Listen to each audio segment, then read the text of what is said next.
they're closer than you think. Right now, in your phone, in your social circle, possibly in your home, there are people whose fundamental nature makes them incompatible with your survival. Not your success, your survival. And you're keeping them close because you've been conditioned to believe that cutting people off is cruel, that everyone deserves infinite chances, that loyalty means enduring toxicity until it kills you. It doesn't. And Machiavelli understood something about human nature that most people spend their entire lives denying. Certain personality types are structurally predatory, not through conscious malice. Through their unchangeable wiring, they will consume you, not because they hate you, because that's what they do. The way fire burns, the way water flows downhill, and the only response that works, the only response that has ever worked, is distance. Immediate, permanent, without explanation or negotiation.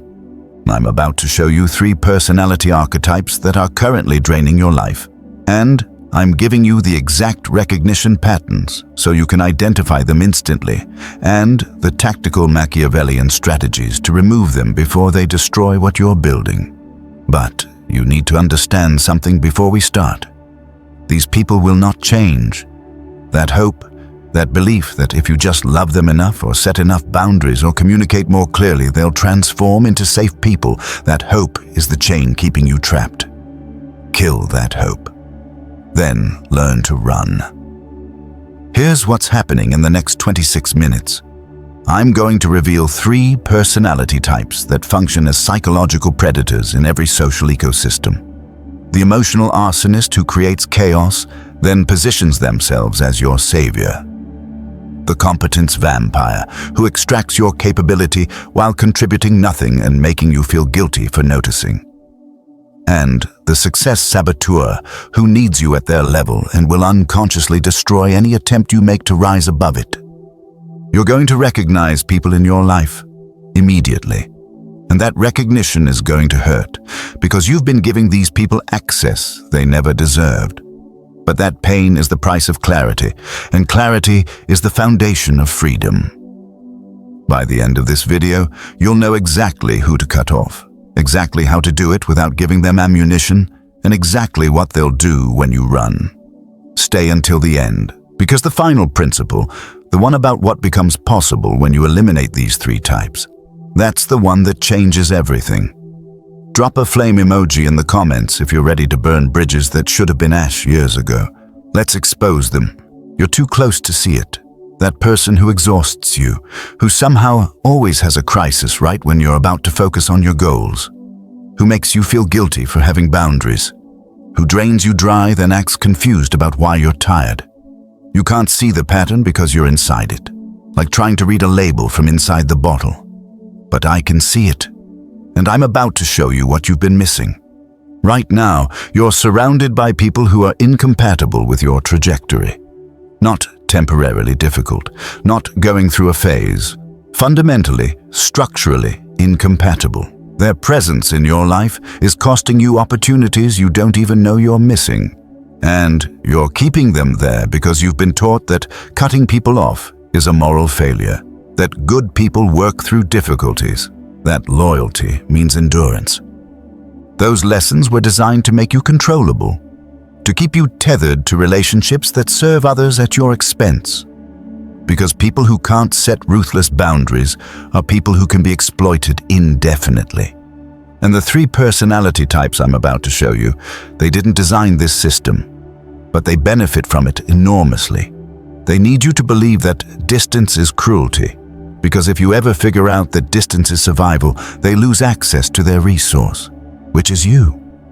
Before I reveal the 3 types, you need to understand why good people keep dangerous people. Because if you don't understand the mechanism of your own capture, you'll just find new versions of the same archetypes after you cut these ones off. And the trap is sophisticated. It's not that you're stupid or weak. It's that you're empathetic. And empathy, weaponized, becomes the chain. Here's how it works. You see someone struggling. Your empathy generates an impulse to help. You help. They stabilize temporarily. Then they destabilize again. You help again. The pattern repeats until you've invested so much time, energy, and emotional labor that walking away feels like admitting all that investment was wasted. Sunk cost fallacy. You're not staying because the relationship is valuable. You're staying because leaving would mean accepting that it never was. Add to that the social performance of loyalty. We live in a culture that valorizes standing by people through difficulties. And these three personality types have learned to weaponize that cultural narrative. They frame their predation as difficulties you're obligated to endure if you're truly loyal. They make leaving them equivalent to moral failure. And you, because you've been conditioned to pursue moral approval, stay, even as they consume you. That ends today, because Machiavelli understood something about human nature that sounds cruel until you see it's actually merciful. Some people are wolves.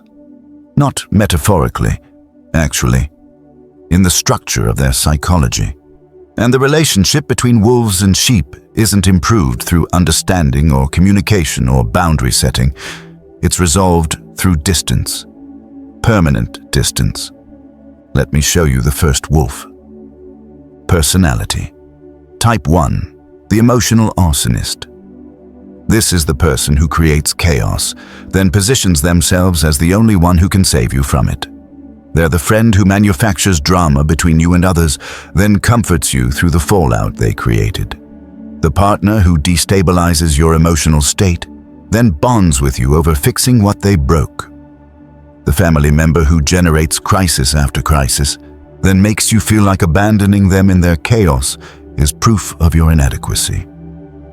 Here's how you recognize them. First, there's always a crisis. Always. The specific crisis changes, but the state of crisis is permanent. Financial emergency, health scare, relationship explosion, doesn't matter what. There's always something requiring your immediate intervention. And here's the key. The crisis always arrives right when you're about to focus on your own goals. You're about to launch something. Crisis. You're about to take time for yourself. Emergency. You're about to set a boundary. Catastrophe. Second, they're deeply opposed to you solving the crisis in a way that doesn't involve them. You suggest practical solutions. They reject all of them. Not because the solutions won't work, because solutions that work remove their leverage. They need you dependent on them for crisis management. So they ensure the crisis continues at exactly the level that keeps you engaged, but never resolved. Third, and this is the critical recognition pattern, you feel worse after spending time with them than before, every single time. They're draining, not occasionally, structurally. You walk into the interaction with energy. You leave depleted. And when you mention this, they make the depletion your fault. You're not supportive enough. You're not understanding enough. You're selfish for noticing that helping them costs you everything, while helping you cost them nothing. This is the emotional arsonist. They set fires in your life, then charge you for putting them out. And here's what Machiavelli would tell you about them. They will not change. The chaos isn't a phase they're going through. It's the mechanism through which they maintain relevance in your life. Without crisis, they have nothing to offer. So the crisis will never end. Not if you stay. The moment to run is the moment you notice the pattern repeating despite all your efforts to help. Not the third time. Not the fifth time. The second time. Because if it happens twice, it's not circumstance. It's structure. And structures don't change. They just consume. Watch what happens when you distance yourself from an emotional arsonist. First, they escalate the crisis to pull you back. Bigger emergency, more dramatic plea. Then when that doesn't work, they weaponize your departure. They tell mutual friends you abandoned them in their time of need. They make your boundary their evidence that you were never truly supportive. They turn your self-preservation into your character flaw. Let them. Because everyone who believes their narrative is someone who would have drained you next. They're identifying themselves. Let them go too. You're not losing relationships. You're discovering who is only there to extract value. Drop. I recognize the pattern in the comments if you just identified an emotional arsonist in your life. Personality. Type 2, the competence vampire. This is the person who positions themselves near capable people, extracts their time, knowledge, connections, and emotional labor, contributes absolutely nothing of equivalent value, and makes you feel guilty for noticing the imbalance. They're the colleague who constantly needs help, but is never available when you need support. The friend who uses you as their free therapist, career advisor, and life coach, but somehow has nothing to offer when you're struggling. The person who treats your capability as their resource and your boundaries as your selfishness. Here's the recognition pattern. First, the relationship is structurally one-directional. They take, you give. That's the entire dynamic. And when you notice this and mention it, they don't acknowledge it. They reframe it. I thought friendship wasn't transactional. I can't believe you're keeping score. I would help you, but you never ask. That last one is particularly insidious because you stopped asking after you realized they were never actually available. Second, they have an uncanny ability to need you at your busiest moments. You're on deadline. They need to vent for an hour. You're trying to hit a goal. They need advice immediately. You're exhausted. They need emotional support. The timing is too consistent to be coincidental. They're not respecting your bandwidth because they're not designed to. They're designed to extract it. Third, they target competence specifically. You have skills, connections, emotional stability, work ethic, whatever resources they lack. And instead of developing those resources themselves, they position themselves in your proximity and extract yours. They frame this extraction as friendship. It's not friendship. It's parasitism with better marketing. Here's what Machiavelli understood about competence vampires. They're not confused about the imbalance. They're counting on you being too polite to name it.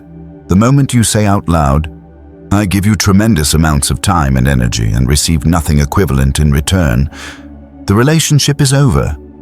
They know this, so they've built an entire defense system of social scripts that punish you for naming the imbalance. Friendship isn't transactional. I thought you cared about me. I guess I was wrong about you. These aren't responses. They're attacks designed to make you retreat from the boundary you just set. And they work. You retreat, you reassure them, you prove you're not keeping score, and the extraction continues. The moment to run is the moment you feel resentment building. Not once. Not as an exception. As the default emotion when you see their name on your screen. That resentment is your body's alarm system telling you that the cost of this relationship exceeds its value. Listen to your body. It's more honest than your socialized politeness. Watch what happens when you distance yourself from a competence vampire. They'll reach out with a crisis that requires exactly the resource you have. They'll frame it as needing you specifically. They'll make you feel like only you can help. This is the extraction attempt. If you engage, you've taught them that distance doesn't stick. If you hold the boundary, they'll move to someone else. Competence vampires are efficient. They don't waste time on resources that have cut them off. They just find new sources. Let them go. You weren't a friend. You were a vending machine they'd learned which buttons to press. Personality. Type 3, the success saboteur. This is the most dangerous type because they often genuinely care about you. They're not trying to hurt you. They're trying to keep you at their level, and they will sabotage every attempt you make to rise because your success threatens the foundation of their self-image. Here's how you recognize them. First, they support your dreams in theory, but undermine them in practice. You tell them about a goal. They say it sounds great. Then they introduce doubt. Are you sure that's realistic? What if it doesn't work? Don't you think you should wait until... They're not protecting you, they're protecting their position relative to you. Second, they have a pattern of needing you exactly when you're about to level up. You're about to take a course that would advance your skills. Suddenly they're going through something and really need you available. You're about to dedicate time to your business. They want to hang out like old times. You're making progress that would distance you from their level. They create reasons for you to stay. Third, and this is the critical pattern, they treat your growth as abandonment. You develop new skills. They don't celebrate, they mourn. You're changing. You're not the same person I knew. Success is changing you. What they mean is, you're becoming inaccessible to me. And instead of rising to meet you, they're trying to anchor you to their level. Here's what makes success saboteurs so dangerous. They often love you, genuinely. They just love you at the level you were, and they'd rather keep you there than lose you to a version of yourself they can't relate to. This isn't malice, it's fear. But the impact is the same. Your proximity to them costs you your trajectory. Machiavelli wrote about this in a different context, but the principle applies. Those who benefit from the current order will resist any change that threatens it. The success saboteur benefits from you being at their level. Your success reorders their world. So they resist, not consciously, not overtly, but consistently, through 1,000 small moments of discouragement disguised as concern. The moment to run is the moment you notice that your ambition makes them uncomfortable, not impressed, not inspired to raise their own game. Uncomfortable. Because that discomfort is them realizing they might lose access to you. And people who fear losing access don't celebrate your growth. They sabotage it. Watch what happens when you distance yourself from a success saboteur. They'll try to guilt you back. You're too good for us now. Success really changed you. Remember when you cared about your real friends. They're framing your growth as moral failure, because if your growth is moral failure, staying small becomes moral righteousness. Don't accept that frame. Growing beyond someone isn't abandoning them. It's accepting that you're on different trajectories. Some relationships are meant to last forever. Most are meant to last a season. And the success saboteur is from a season you've outgrown. Honor what you had and leave them there. Drop "I choose my trajectory" in the comments if you're ready to prioritize your path over their comfort. Now, let me give you the Machiavellian response to all three types. Because recognition without action is just painful knowledge. You need tactical strategies for removal. And here's what you need to understand. You cannot confront these people. They thrive on confrontation. It gives them material to work with, narratives to construct, ammunition to use against you. The confrontation you're imagining, where you finally tell them the truth and they see themselves clearly and apologize and change, that's a fantasy. It's never happened. It will never happen. The Machiavellian response is strategic withdrawal without explanation. You create distance gradually if you're concerned about backlash, or immediately if you're not. You become less available, slower to respond, busier when they want your time. And here's the critical part. You don't explain why, because explanation is negotiation, and you're not negotiating. You're leaving. When they ask what's wrong, you say, "Nothing's wrong, I'm just busy." When they push for more, you repeat it. When they accuse you of distancing yourself, you say, "I've just got a lot going on." You give them nothing to argue against, no specific grievance they can address or promise to fix. Just vague unavailability that's impossible to debate. This feels cold. It feels unkind. It is cold. It is unkind. But kindness to predators is cruelty to yourself. And Machiavelli understood that the prince who tries to be loved by everyone loses the capacity to defend anyone. You cannot protect your goals while maintaining access for people actively working against them. Choose one, the relationship or your trajectory. You can't have both. For emotional arsonists, stop responding to crises, all of them. They'll escalate, let them. They'll move to someone else when you prove you're no longer a reliable intervention.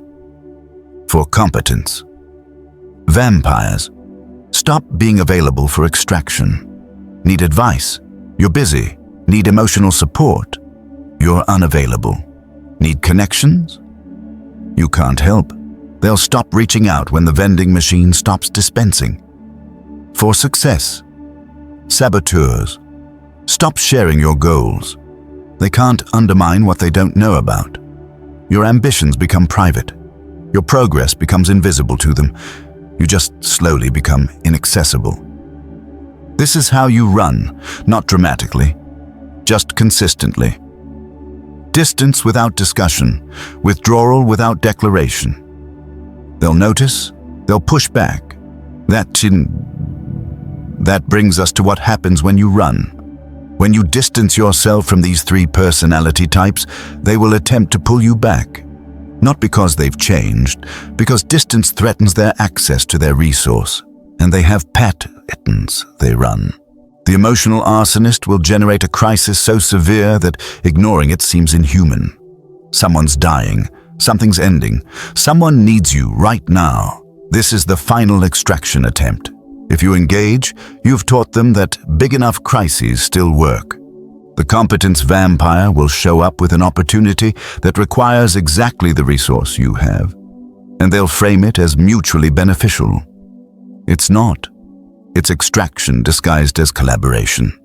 They found new packaging for the same dynamic. The success saboteur will accuse you of changing, of abandoning your roots, of thinking you're better than where you came from. They're making your growth your shame. Because if growth is shameful, staying small becomes honorable. All three will deploy mutual friends. I'm worried about them. They seem different. They're cutting everyone off. Flying monkeys sent to gather information and apply social pressure. Don't engage with the monkeys. Anyone who can be weaponized against you was never your ally. All three will construct public narratives about your departure. You're cold. You're selfish. You changed. You abandoned people who needed you. Let them build whatever narrative protects their ego. You're not staying in toxic proximity to defend your character to people who don't know you. Here's the Machiavellian principle. When you remove predators from your ecosystem, they will make noise. That noise is designed to pull you back into negotiation about whether removal was justified. Don't negotiate. Let the noise happen. It will fade when you prove you're unmoved by it. Stay distant, stay unavailable, stay focused on the life you're building without them, and watch what happens.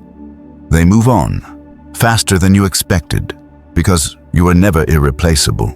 You were just available, and availability to predators looks like irreplaceability until you remove it. This is what's waiting on the other side of distance. Not just peace. Accelerated capability development. When you're not spending your energy managing chaos, vampires and saboteurs, that energy redirects to building. Your skills compound. Your networks strengthen. Your goals come into focus because you're not constantly defending them from people who were pretending to support them. You'll notice you have time, actual time, not time stolen in small increments by people who needed just one more thing. Real blocks of time you can dedicate to things that matter. You'll notice you have energy. You're not exhausted by people anymore. You're energized by your work. You'll notice your relationships improve because you're no longer tolerating predatory ones. The people who remain are the ones who add value.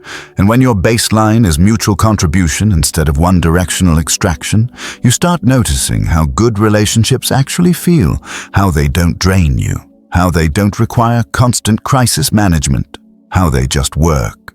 This is what Machiavelli meant when he wrote about eliminating threats before they materialize into catastrophes. These three personality types, if left in proximity, will eventually cost you the opportunity you didn't even know was coming. Because opportunities flow to people who have bandwidth, and bandwidth flows to people who protect it ruthlessly. When you cut off the emotional arsonist, you stop spending your mental energy on manufactured crises. That energy becomes available for seeing actual opportunities. When you cut off the competence vampire, you stop giving away your best thinking to people who contributed nothing. That thinking becomes available for your own advancement. When you cut off the success saboteur, you stop defending your ambition to people who fear it. That ambition becomes unencumbered and accelerates. You don't just gain peace. You gain competitive advantage. Because while everyone else is maintaining proximity to people draining them, you're operating with full bandwidth on things that compound. That's not a small edge. That's a different game entirely. The old you kept dangerous people close out of obligation and hope. The new you recognizes predatory patterns and removes access without guilt. The old you thought distance was cruelty. The new you knows distance is survival. The old you gave infinite chances. The new you gives patterns 2 repetitions before permanent removal. The old you was accessible to everyone. The new you is accessible to people who've earned it through mutual value contribution. This is what running looks like. Not dramatic confrontation. Strategic withdrawal. Not public declarations. Private boundaries. Not hoping they change. Accepting they won't and removing yourself anyway. You're not abandoning people. You're protecting your trajectory from people structurally incompatible with it. If this video showed you 3 personality types you need to remove from your life, subscribe and turn on notifications. Every video on this channel gives you Machiavellian tactical psychology for the reality of human nature. Not the fantasy of endless potential for change. The reality of structural predation and strategic defense. Share this with someone surrounded by people they should have cut off years ago. Drop "I choose distance" in the comments if you're ready to prioritize your survival over their access. Your transformation doesn't happen when they change. It happens when you run. Welcome to the other side.